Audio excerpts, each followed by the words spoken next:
tout l'écran. Voilà. Donc là, vous devriez voir mon écran. Voilà. Bah, bonjour, Colin Topard. Bienvenue à toi. Je vais mettre le retour ici. Ok, super.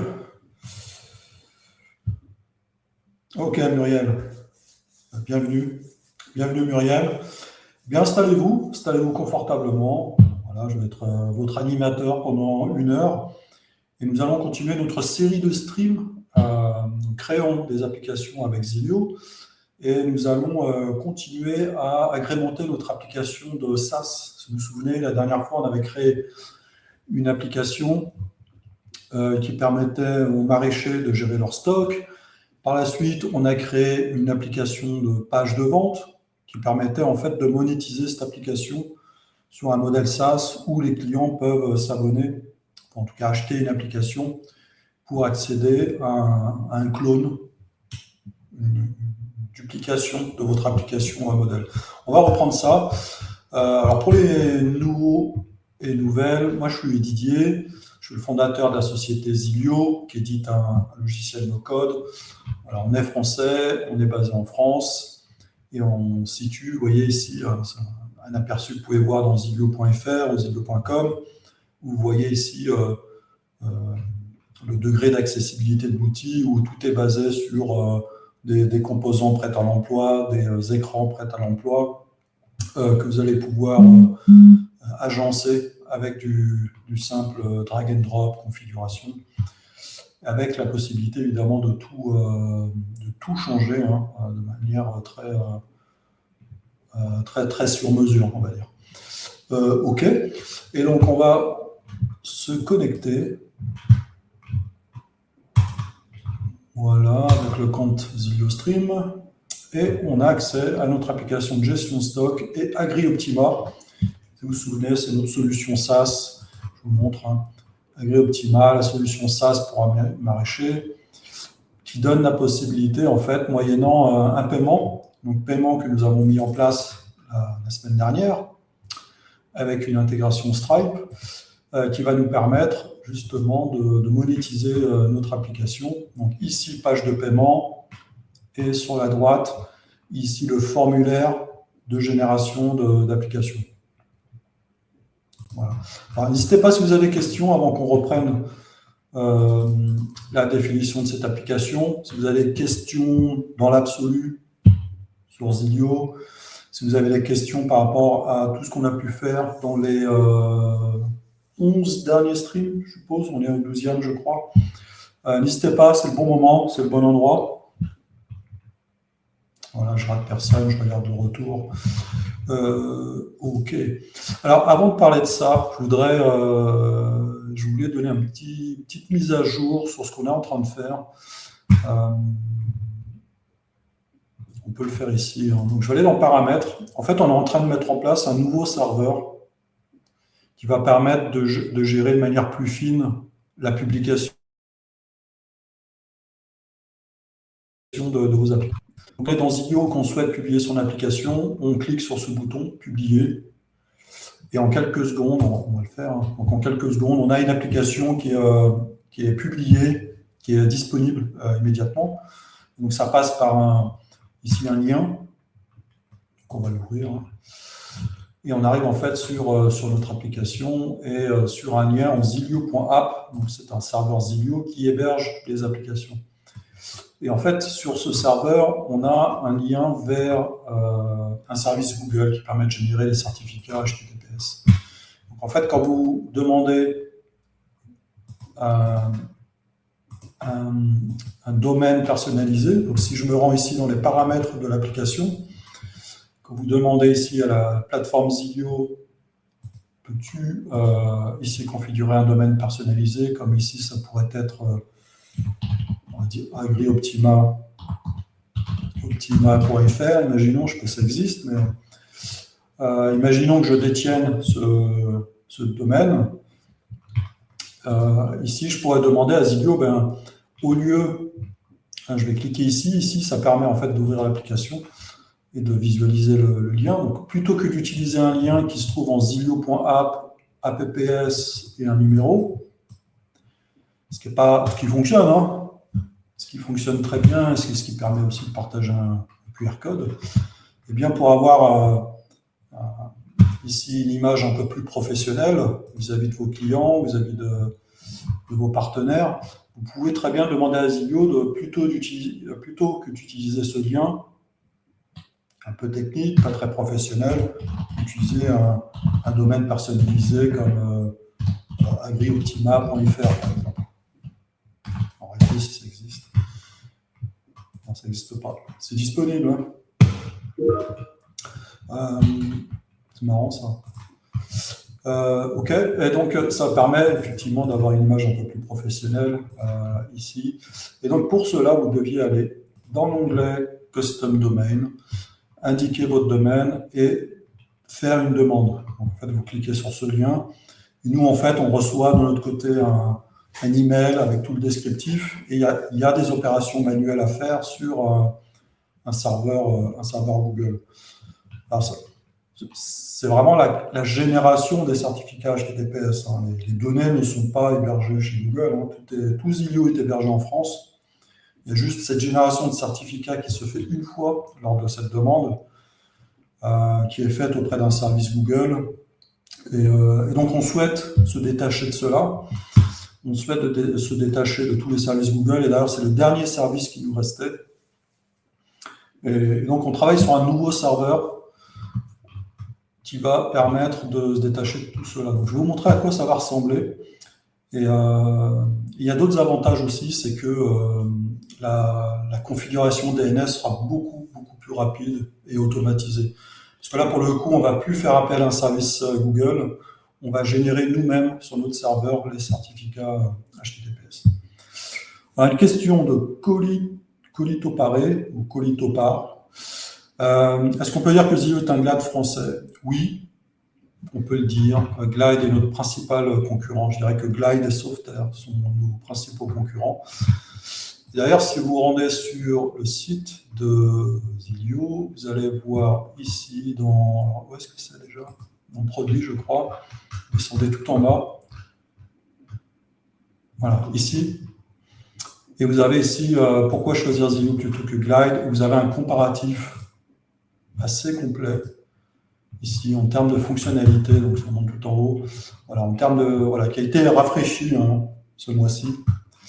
Où il y a un comparatif assez complet entre Glide et Zilio. Et il y a aussi, si vous n'avez pas le temps de tout lire, vous avez aussi une synthèse tout en bas où on précise notamment que l'avantage des plans Zilio, c'est français, hébergé en France avec un support français. Mais surtout, vous avez des plans généreux en termes d'utilisateurs illimités, app illimitée et mise à jour illimitée. Voilà, ce qui n'est pas le cas avec le Glide. Voilà. Pour info, on a une cinquantaine de clients, dont 3 ou 4 à l'étranger. Voilà. C'est pas nous qui mettons à jour le DNS. Alors partiellement en fait, je vais vous montrer. Donc, je reviens dans mon app. Donc ici, c'est ce qui existe aujourd'hui. Donc aujourd'hui, vous faites la demande, vous saisissez le nom de domaine, vous faites la demande, et nous, on fait une intervention et on vous renvoie un email en vous donnant les paramètres DNS que vous avez à saisir. Donc c'est vous qui mettez à jour votre config DNS et on vous donne les valeurs à saisir. Jusqu'à maintenant, il y en avait 4. Donc, dans le nouveau système, et d'ailleurs, on l'a maquetté avec l'IA, avec Google Gemini. C'est juste une maquette dans Google Gemini.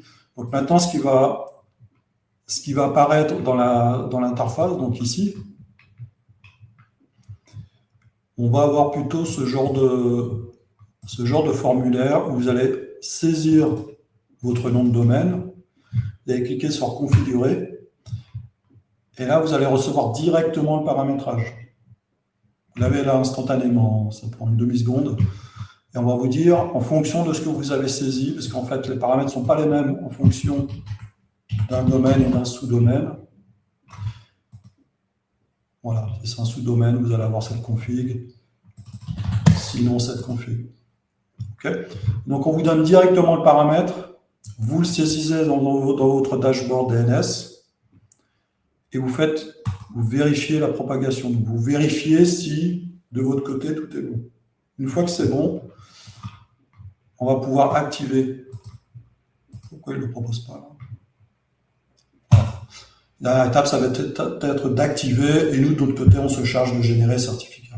Donc, on a fait un test il y a 2 jours, et en fait, tout ça, là, ça prend quelques secondes. Hein. C'est-à-dire le plus long, en fait, c'est de se loguer sur son dashboard DNS, de saisir les données, puisqu'en fait, cette étape, elle est instantanée, et la dernière, elle prend 3 secondes. Voilà. Donc, c'est ce qui va arriver dans quelques jours. Et ça, c'était vraiment une demande de nos utilisateurs, parce que là, on a regardé hier, on a 38 domaines. Et à chaque fois, c'était un peu pénible. C'était un peu pénible pour nous et pour vous, sachant qu'il y avait 4 paramètres à saisir en plus. Là, il n'y en aura plus qu'un. Donc, il n'y aura plus de conflit en plus entre les paramètres. Et voilà, donc on va tester. On a un utilisateur qui a demandé un domaine cette semaine, et on lui a demandé s'il pouvait attendre quelques jours le nouveau système, histoire de le mettre en place avec un cas réel, et il a accepté, il nous a dit que ce n'était pas très urgent. Donc merci pour ça, Pascal. Et du coup, on va expérimenter ça dans les jours qui suivent. Voilà. C'est pas nous qui mettons, c'est vous qui mettez à jour la configuration, j'ai déjà répondu. Tu as des limitations d'entrée data en fonction des plans que tu prends a priori. Oui. Oui, d'ailleurs, c'est le principal critère. Donc en fait, on a une approche où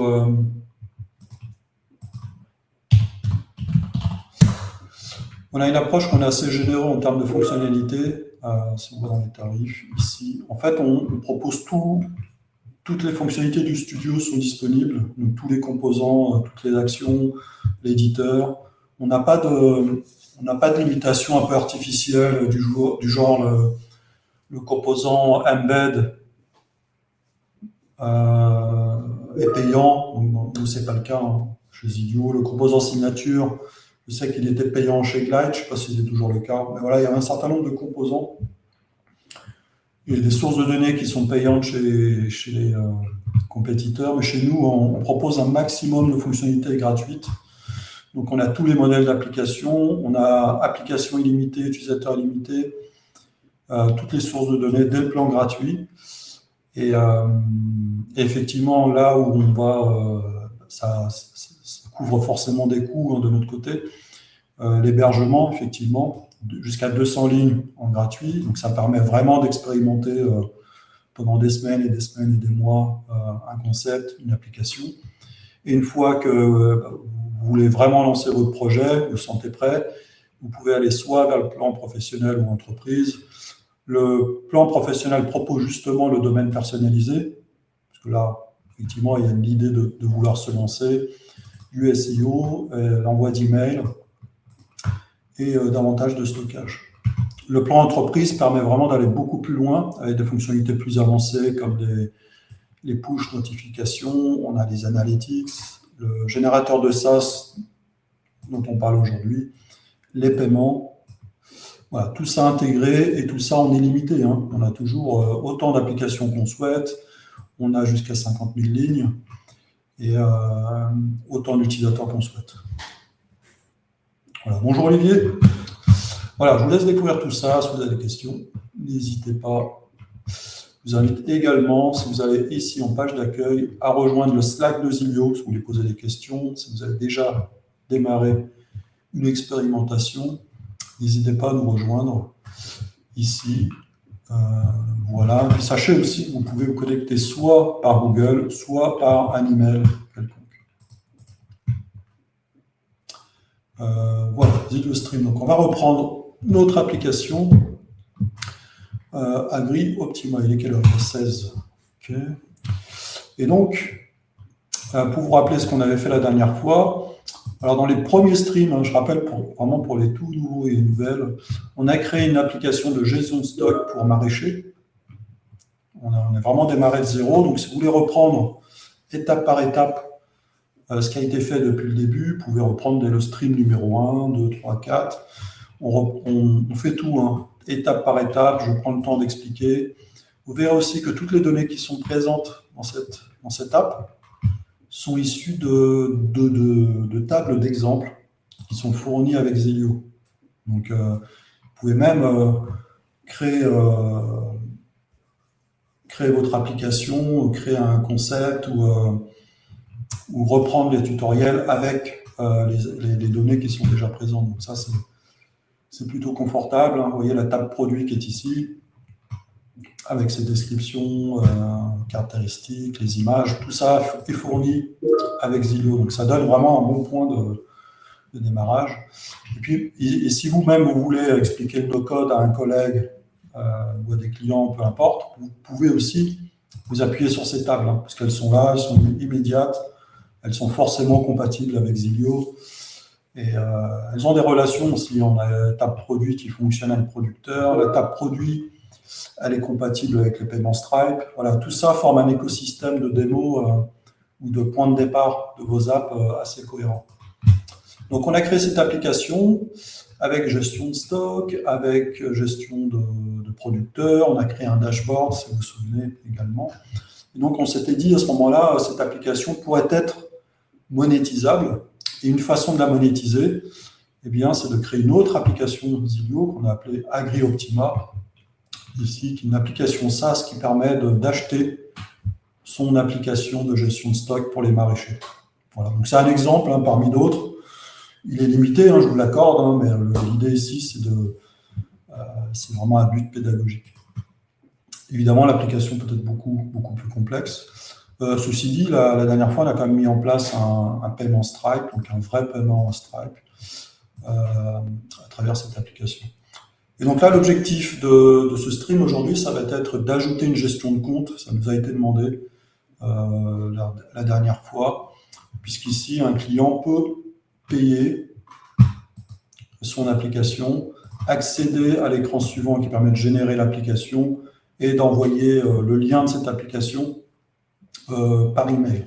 Voilà, je rappelle ici, en fait, ce formulaire utilise les fonctionnalités SaaS de Zelio, qui est unique par rapport à Glide. On parlait de Glide tout à l'heure, ça n'existe pas.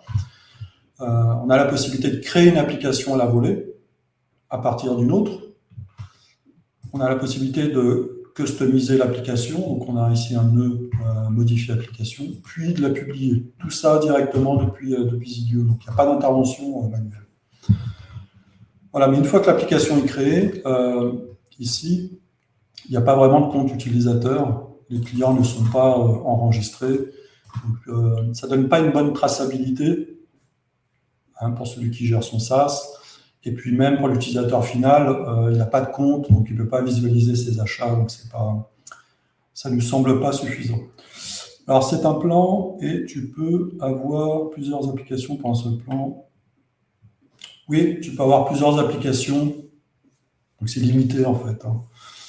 On a des utilisateurs qui en ont plus de 50. Et donc c'est limité et aussi en termes d'utilisateurs. Donc on ne va pas compter les utilisateurs qui vont utiliser votre application. Il n'y a pas de notion d'utilisateur interne, d'utilisateur externe, d'utilisateur public. C'est illimité. Voilà, c'est limité depuis le début d'ailleurs. C'est limité depuis 3 ans, depuis qu'on commercialise. Et en fait, on n'a pas d'abus d'utilisation de ces plans. Ça fonctionne plutôt bien, donc on n'a pas de raison de restreindre. Les serveurs tiennent bien, il n'y a pas de souci particulier. Il n'y a vraiment pas d'abus. L'usage est tout à fait raisonnable. Et en tout cas, on sait que c'est confortable pour vous parce que vous ne posez pas de questions. Attention, qu'est-ce qui se passe s'il n'y a plus de 1000 utilisateurs qui se joignent. Voilà. Et d'ailleurs, ça tient bien la charge. Pas de souci. On a déjà eu des lancements d'Instagrammeurs qui ont lancé leur application et qu'on générait des milliers d'accès, ça n'a pas posé de problème. Ok, alors je ne vais pas trop dévier non plus. Donc voilà, donc on va créer une gestion de compte. Donc on va décaler, je fais CTRL A, on va décaler tous nos écrans, parce qu'on va vouloir mettre des écrans supplémentaires. Et donc ici, c'est notre écran d'accueil.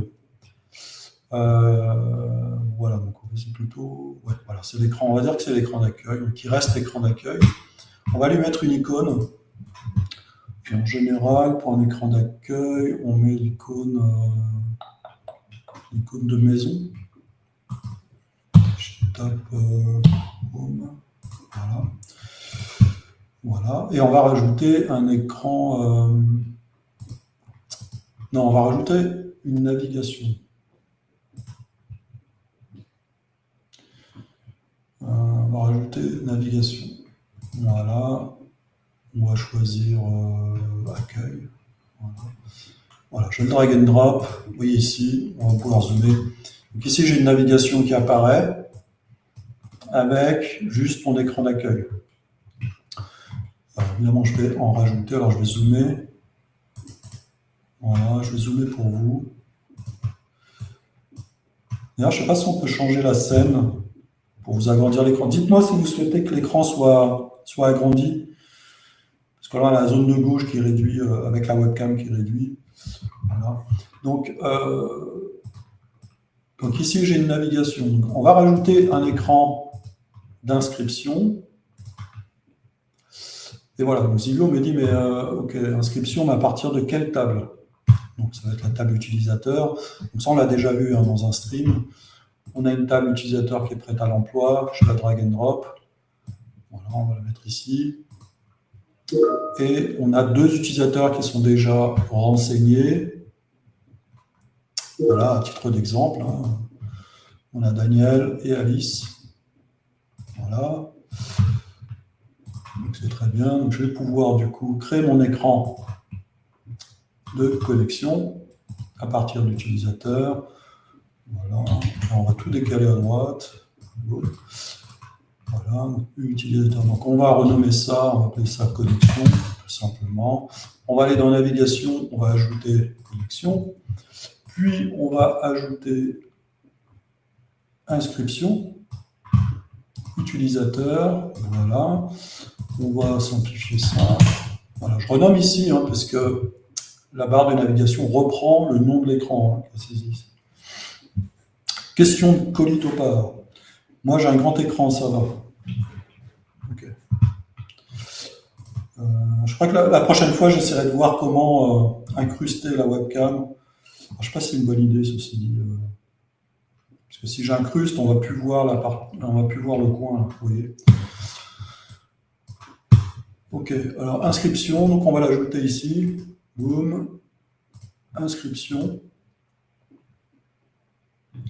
Voilà, et on va faire les liens qui correspondent. Donc connexion. Voilà, une fois qu'on est connecté, on revient à l'accueil. Et une fois qu'on est inscrit, on va revenir sur connexion. Voilà, c'est plutôt pas mal. Donc là, pour ceux qui ne sont pas très familiers avec Zillow, donc Zillow est responsive. Hein, on gère, vous voyez ici, on gère mobile, tablette et ordinateur. D'ailleurs, vous voyez, côté mobile, là, on n'est pas très optimal. Parce qu'on a oublié ici de configurer notre container hein, pour lui indiquer que sur mobile, il doit s'afficher de manière verticale. Voilà, vous voyez, ça va beaucoup mieux. Ok, donc c'est responsive et en fait, vous voyez ici, dans l'éditeur, je peux basculer à tout moment. Mobile, tablette, ordinateur. Voilà, donc je vois évidemment le résultat immédiatement pendant l'édition. Mais ça va vous permettre aussi de personnaliser ce que vous voulez afficher sur les différents formats. Par exemple, vous pouvez très bien dire, bon, ça n'a pas trop de sens ici, mais je pourrais très bien dire cette image-là, c'est quoi déjà? C'est une bannière. Là, la bannière, je ne souhaite pas l'afficher sur mobile. Vous voyez, elle disparaît. Mais elle apparaît sur tablette. Voilà, je crois que ça, on n'a pas encore exploré, mais ce sont les possibilités. Donc en fait, quand vous modifiez ici de tablette à mobile, en fait, vous ne faites pas vraiment de changement dans votre application. C'est juste que vous visualisez votre application sous un autre angle. Voilà, donc c'est pour ça que vous pouvez voir un mix de cette façon. Par exemple, celui-ci, je n'ai pas trop d'intérêt à l'afficher sous forme de tablette. Vous voyez, ça prend trop de place dans mon espace pour rien. Donc, je le laisse au format mobile. Après, c'est voilà, comme vous voulez. Hein. Celui-ci, j'aime bien le voir sous forme tablette, mais on pourrait le passer en mobile. Peu importe. D'ailleurs, ce bouton, il devrait être dans le container. Voilà. Il y est. Écoutez, tout va bien. Donc, si on se rend ici dans tablette, voilà, dans connexion, ici, je vais avoir la possibilité de m'inscrire et de me connecter. Donc, on a déjà un utilisateur. Donc, on va me connecter. On va sur simulation. Donc, ce qu'on va faire, c'est qu'on va indiquer dans transition que le premier écran, c'est connexion. Et donc, si on se connecte avec Daniel, donc en fait, pour ceux ou celles qui ne savent pas, la simulation ici permet de simuler votre application sans la republier à chaque fois ou sans utiliser de mobile ou de tablette. Vous avez la possibilité ici de saisir l'email de l'utilisateur et son mot de passe. Vous pouvez prendre un raccourci, vous pouvez directement cliquer sur l'utilisateur pour vous connecter. Ça va beaucoup plus vite. Vous n'avez pas besoin de connaître les identifiants des utilisateurs. Donc c'est vraiment très pratique en phase de conception. Voilà, donc on est connecté. Vous voyez, l'application est maintenant protégée.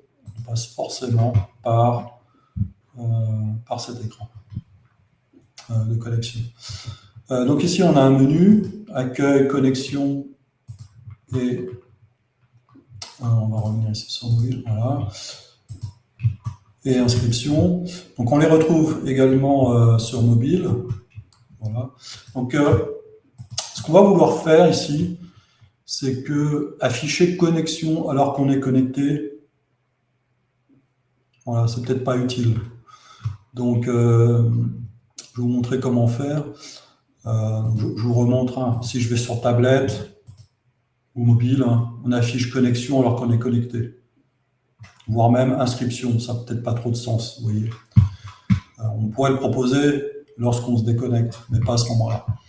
Donc ce qu'on va faire, on va aller sur écran, ici connexion, et on va aller indiquer ici une condition d'affichage. On va dire, on affiche l'écran connexion uniquement si on n'est pas connecté.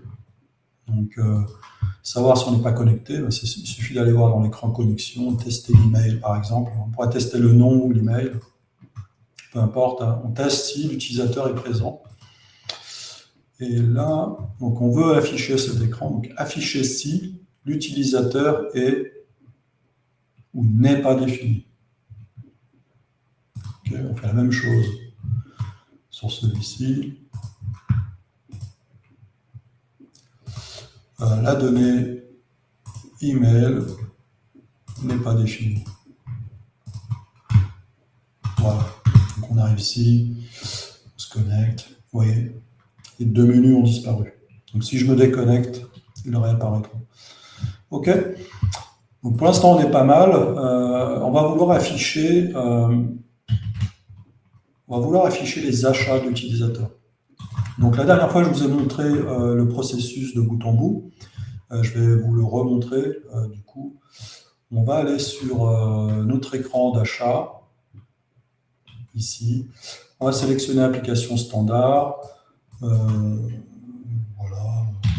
Je reprends le même email que la dernière fois. Et donc là, on va payer. La dernière fois, c'est ce qu'on avait fait. Puis, on a généré une application. Depuis Stripe, donc je vous remontre Stripe, on passe en mode test, ce qui nous permet de réaliser des vraies transactions. Quand je dis vrai, évidemment, ce sont des transactions de test, mais on est dans les mêmes conditions de production. C'est-à-dire que tout est tracé. Quand on effectue le paiement, on doit faire un paiement avec la même expérience utilisateur. On doit saisir une carte bancaire de test. En fait, tout se déroule comme si les données étaient des données de production. Donc, on est quasiment sûr que lorsqu'on va basculer en production, tout va fonctionner. Donc, à la fois, on a fait une transaction ici. Et donc on voit le détail de la transaction. On a une facture qui a été générée. Je ne sais plus où elle est. Voilà, on a un reçu. Voilà, avec application standard, quantité 1, avec les prix, etc. Voilà. Et ce que je voulais vous montrer, c'est que on peut aussi traquer, hein, on peut savoir ce qui a été acheté depuis Zillow. Donc là, on l'a vu depuis Stripe, mais en fait, si on voulait montrer les achats de chaque utilisateur dans cette interface, ce que l'on souhaite faire, on n'a pas cette information. Et donc, pour l'obtenir, voilà, je l'ai fait la dernière fois, dans les dernières minutes, je ne suis pas sûr que ça a été filmé. Je vais le refaire, je vais supprimer. Et donc, pour cela, on va créer une table commande, voilà, qui est vide, hein, évidemment, qui va en fait contenir les commandes qui ont été réalisées. Donc, on retrouve tout le détail du paiement. On va lancer, du coup. Voilà, c'est Daniel. Et on va payer.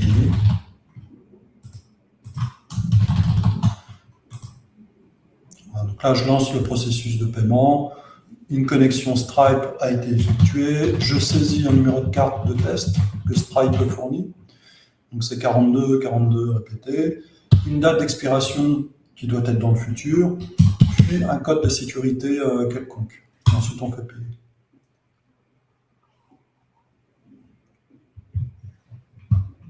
Voilà, le paiement est accepté.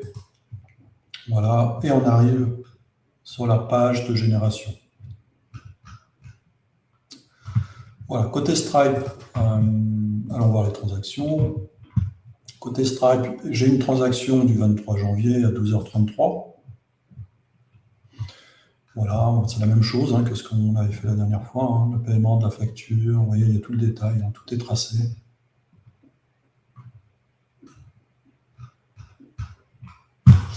Voilà.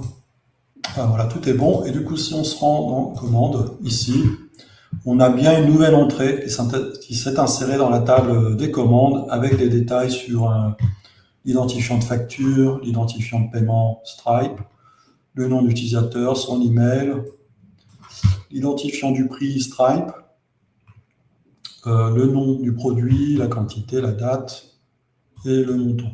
Vous voyez, on a tout le détail de ce qui a été commandé ou réellement acheté finalement chez Stripe. Voilà, donc si le paiement se déroule mal, si l'utilisateur n'a pas été jusqu'au bout, vous n'aurez pas cette entrée dans Zillow. Hein, c'est une garantie que le paiement ait eu lieu. Voilà. Est-ce que vous avez des questions jusqu'à maintenant? Voilà, donc en fait pour vous, il n'y a rien à configurer, hein. Il suffit de drag-dropper cette commande, cette table commande. Hein, Zillow va la détecter. Et lorsque le paiement est effectué, Zillow va se poser la question, est-ce que le modèle de données contient une table commande? Si oui, j'insère une donnée. Sinon, je ne fais rien. Pas de questions? Ok, bon, on continue. Et donc, je fais CTRL A. Bon, écoutez, je vais décaler ces deux écrans. Non plus changer. Hein. Voilà, je vais enlever tout en bas. Et on va créer un nouvel écran qui va nous permettre de visualiser les achats. Donc mes achats, mes applications, peu importe. Voilà, on va lui donner une icône. Qu'est-ce qu'on pourrait prendre comme icône sympa? En tout cas, qui a un sens ici.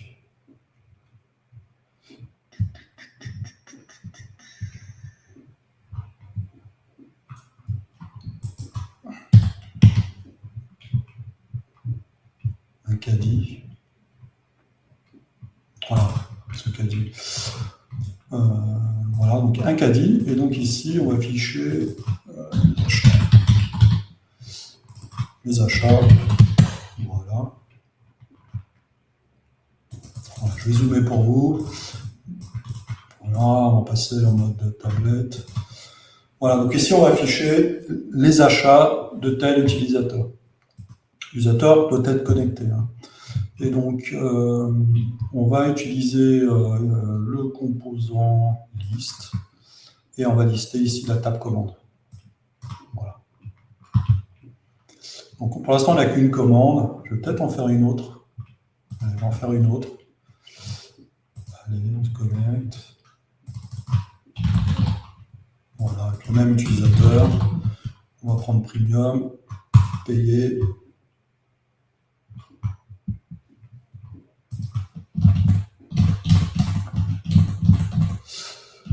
Voilà, boum. Je ne sais pas si vous avez vu, il y a un gros bouton paye. Et en fait, on a contacté le support de Stripe parce qu'on ne voit pas comment le faire traduire en fait. Vous voyez l'écran qui s'affichait, le panneau qui s'affichait sur la droite, il est créé par Stripe en fait. Hein, c'est sécurisé, hein, ça passe par eux forcément. Et on n'a pas vu comment faire traduire le pay. Donc c'est un peu dommage. On est en train de, on fait tout pour corriger, hein, mais ça n'empêche pas hein, de faire fonctionner évidemment. C'est un peu dommage qu'il reste un libellé en anglais. Voilà, donc là on devrait en avoir deux. Si j'ai bien fait les choses, voilà, on en a bien deux. On vient ici et on en a deux. Donc, voilà, donc là c'est pas très parlant parce qu'on affiche des identifiants. On peut afficher voilà, application standard et on peut afficher. Attendez. On peut afficher ici le montant. Qu'est-ce qu'on pourrait afficher de sympa d'ailleurs? Bon, l'email utilisateur, on le sait déjà. Hein. On est déjà authentifié, ça n'a pas trop de sens. Quantité, date, heure, ouais, date, heure, ça peut être intéressant. Bon, peu importe. Hein.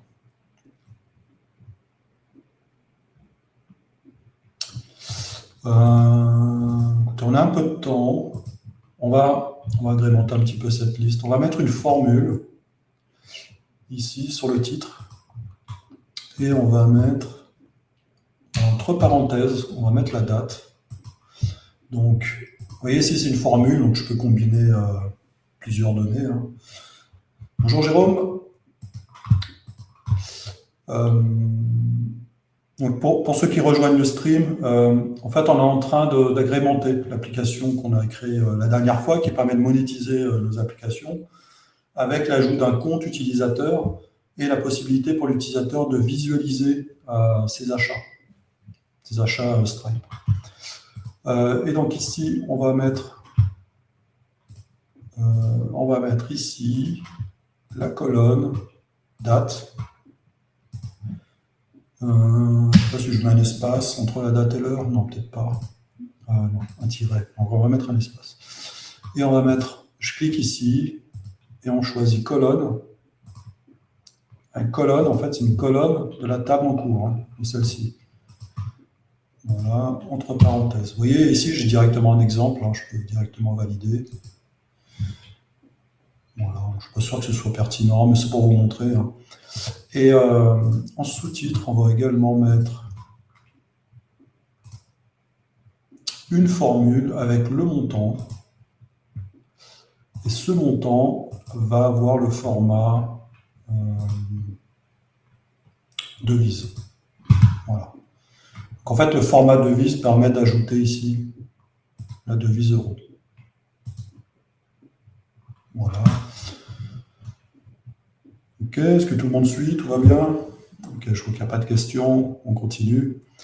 Et donc, je vais vouloir afficher maintenant le détail de mon achat. Pour cela, vous avez l'habitude, normalement, on va dans nos modèles d'écran, on clique sur Détail. Il nous demande quel détail souhaitez-vous. Nous, on veut le détail de la liste des commandes. Voilà. Et on obtient ce résultat. Moi, je ne vais pas vouloir, dans cette expérience ici, je ne vais pas vouloir l'afficher sous forme de deux écrans. On pourrait afficher un écran supplémentaire, on pourrait utiliser une pop-up, donc afficher par-dessus. Moi, je me dis qu'on va peut-être l'afficher autrement. On va, qu'est-ce qu'on peut faire? je me disais un container, voilà, dans lequel on va afficher le détail. Donc, dans ce container, je vais mettre à gauche la liste. Donc je vais enlever container ici, pas besoin. On pourrait mettre, voici la liste de vos achats.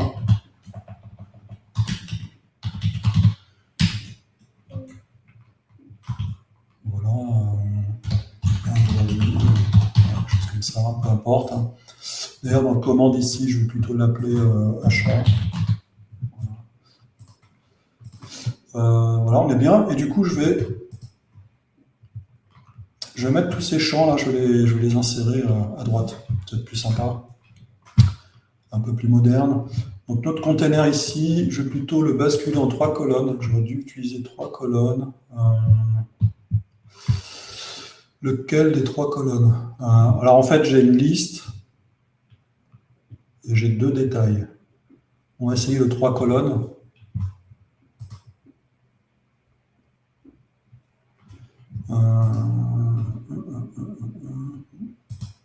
On va essayer. Voilà, numéro de facture, numéro de paiement, c'est un peu technique. Nom d'utilisateur. Donc, vous voyez ici, le concept de Ziggo est sympa parce que je suis obligé de redéfinir tous mes champs ici. Je suis obligé de les reconstruire. Je pourrais aller dans Composants et texte avec libellé, aller dans la donnée mes achats. Vous voyez, elles sont là. Si je prends email utilisateur, vous voyez, je peux reconstruire, mais en fait, c'est un peu une astuce quelque part. Même si vous savez que vous n'allez pas utiliser cet écran, il vous empêche de générer un modèle. Ouais, je vais le refaire. Comme ça. Pour finalement aller pic. Vous allez prendre juste quelques champs pour aller un peu plus vite. Voilà. La date. Et l'heure. Donc quantité, c'est pas utile, on sait qu'il n'y en a toujours qu'une. Montant, identifiant prix, voilà. Bon, c'est peut-être un peu technique, on enlève. Numéro de paiement, on va l'enlever aussi. Ça sert plus en cas de problème, finalement. Date et heure. Date et heure, on pourrait les fusionner. Et la devise, on sait que c'est en euros, donc pas besoin. Voilà. Et là, je supprime l'écran qui m'a aidé. Voilà. Voilà. Voilà. Bah, écoutez, ça devrait fonctionner. On va y aller ici dans l'accueil, ajouter mes achats. Et donc, on va tester. Alors, attendez, l'email qui a été donné ici. Ah, c'est celui-là. Donc, on va changer. On va changer l'email de l'utilisateur ici. Ça n'a pas matché. Ok, on y va. Donc, je me connecte avec Daniel. Je clique sur mes achats. Et ici, j'ai mes 2 achats. Et je peux basculer de l'un à l'autre.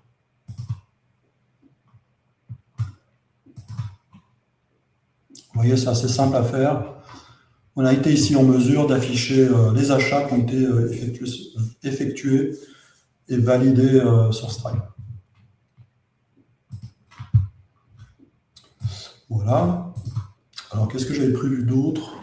Je crois que c'est tout. On va agrémenter ça un peu. On va rajouter l'image de l'application, ici, le logo de l'application qui a été sélectionné. Donc, vous voyez ici, on a une colonne image. Voilà, c'est un bon cas d'ailleurs, c'est un bon cas pédagogique. Vous voyez ici, dans la table commande, nous n'avons pas l'image du produit.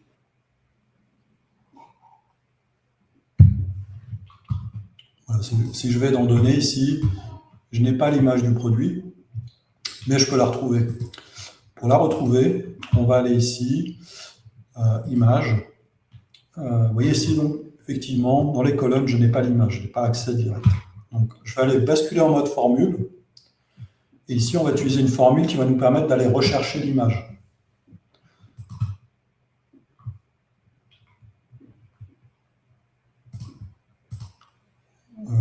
Voilà. Et alors, pour aller chercher l'image, j'aurais dû anticiper. Parce que voilà, on n'a pas la colonne, donc on va la rajouter en fait. On va. Alors ici, si on ajoute une colonne image dans la table commande, c'est possible, on peut le faire. Hein. Ceci dit, Zilio ne connaît pas cette colonne image, donc cette colonne va être ignorée.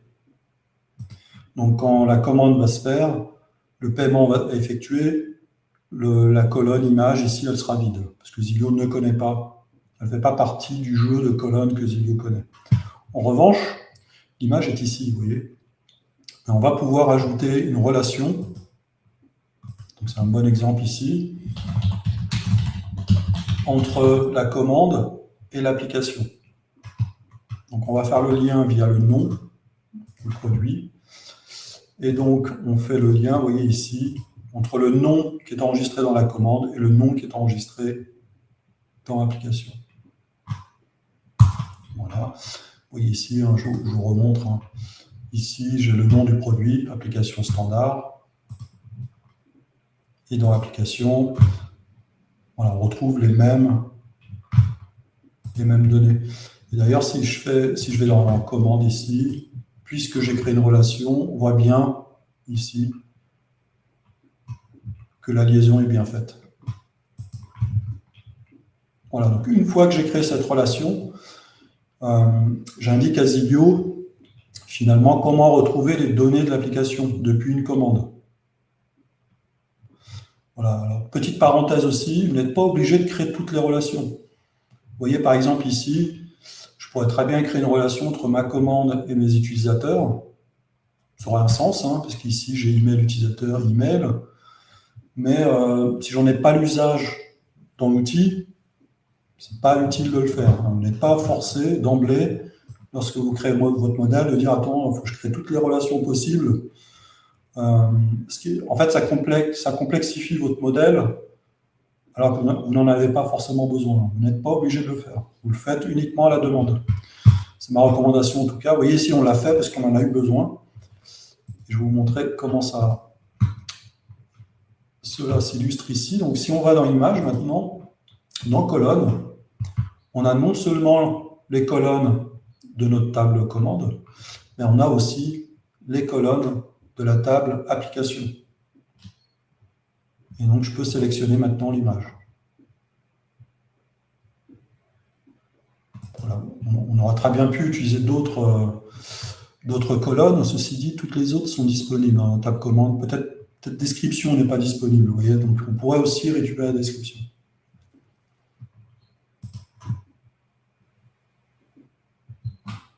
OK.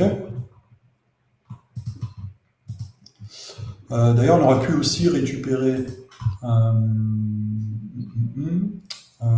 avec l'image, avec le composant image, données, achat, et ici, via la liaison, lien application, on peut récupérer ici aussi l'image de l'app que je peux afficher ici. Voilà, on va corriger le paysage. Très petite. C'est un peu trop petit peut-être. Ok, un peu comme ça. Ok, est-ce que ça va pour tout le monde? Alors, j'aime pas trop la manière dont c'est affiché. Je vais intervenir. On va créer un autre container. Je pense qu'on va plus partir sur un 2 colonnes. Voilà. On va y mettre la liste. Et dans celui-là, on va créer un autre container. 2 colonnes, c'est bon. OK. Et on va y glisser tout ça. Tac. Si j'arrive à le mettre. Tac. Tac. Je pense que les 3 colonnes, là, ça n'allait pas. Ouais, c'est vraiment du détail. Hein.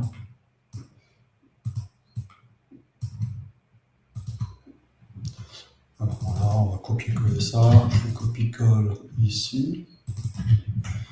Voilà, on supprime ce container. Ouais, je trouve que c'est un peu mieux agencé. Et là, dans ce container, celui-là peut-être, voilà, ce container, je vais indiquer une couleur de fond.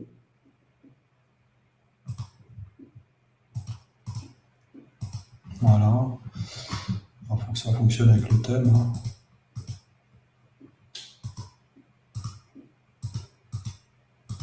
Voilà, je ne suis pas infographiste. Hein. On va mettre une marge du coup. Et on va mettre une petite bordure sympa. Voilà. Date et heure, il faudrait vraiment les fusionner. Voilà, est-ce que je peux aligner ça? Non, pas.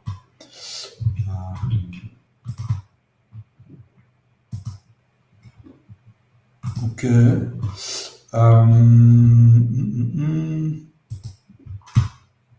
Bon, je vais enlever la couleur de fond. Vous voyez ici, on a un bouton, il devrait être traduit d'ailleurs, un bouton reset. Donc on enlève le code couleur qui a été saisi.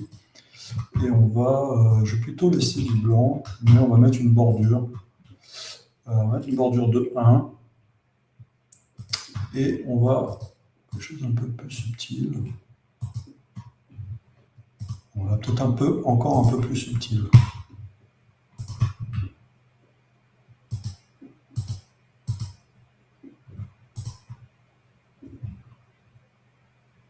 Voilà. Alors, qu'est-ce que vous en pensez? Voilà, le montant, on va peaufiner ça. Le montant, on passe en formule pour pouvoir indiquer un format de vise.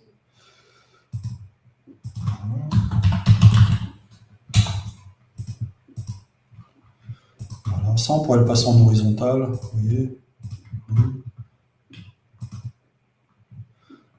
La date, on pourrait la passer, on pourrait la formater également, donc on passe en formule également. Et en format, on passe en mode date.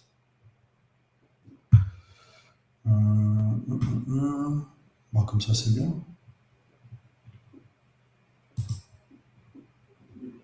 Voilà. J'en profite pour ajouter l'heure. Comme ça, c'est fait. Au niveau des propriétés, donc on va choisir la donnée achat heure. Voilà, avec un petit mot de liaison, c'est sympa. Voilà, date. Du coup, on supprime celui-ci. Voilà, on va peut-être mettre nom d'application ici. Voilà. Ok, sur ordinateur, ça donne ça. Et sur mobile, mobile, c'est pas approprié, donc vous connaissez la recette. Hein. On passe en mode vertical.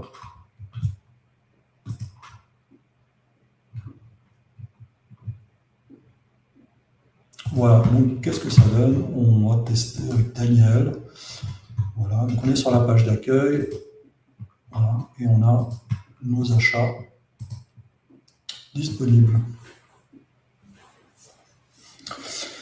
Alors, commentaire 2, colis tout part. Ça fait, mais je ne vois pas pourquoi tu es passé en 3 colonnes. Une colonne plus 2 colonnes. Ouais, t'as raison, ça ne change pas des masses.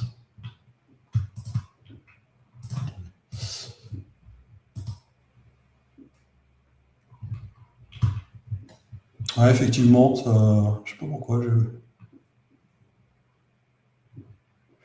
Bah oui, t'as raison, ça date. Ça n'a un peu de sens.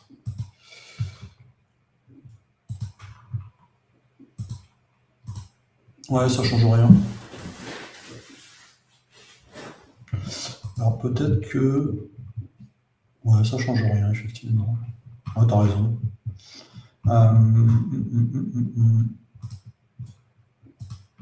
Alors comment on pourrait le faire autrement? Non, on ne pourrait pas.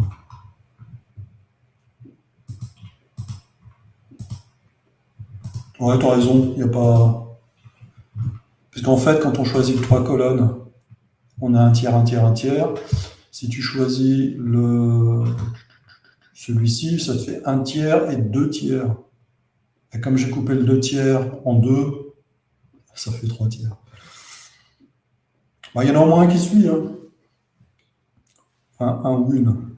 C'est qui? C'est qui Colitopard? Muriel. Pour ton style, ça change les choses. Je ne suis pas sûr, parce que si on prend un 3 colonnes... Ah oui, oui, t'as raison. Parce qu'effectivement, pour le style, si je mets un fond ou une bordure, hein, c'est la même chose. Voilà, ça joue sur les 3, effectivement. Donc, si j'étais resté sur un 3, j'aurais eu une bordure sur le premier tiers également. Mais merci Jérôme, tu me sauves la mise. Là. Donc j'ai bien fait de faire autrement. Non, mais voilà, ça permet justement d'illustrer les possibilités de l'outil. Voilà, je ne sais pas si en mettant une petite couleur subtile, un dégradé, ça fera trop, hein, ça fera too much. Alors, attendez. Ce container, style. J'aime bien passer du temps à agrémenter un peu les applications, c'est de créer une sorte de hiérarchie visuelle.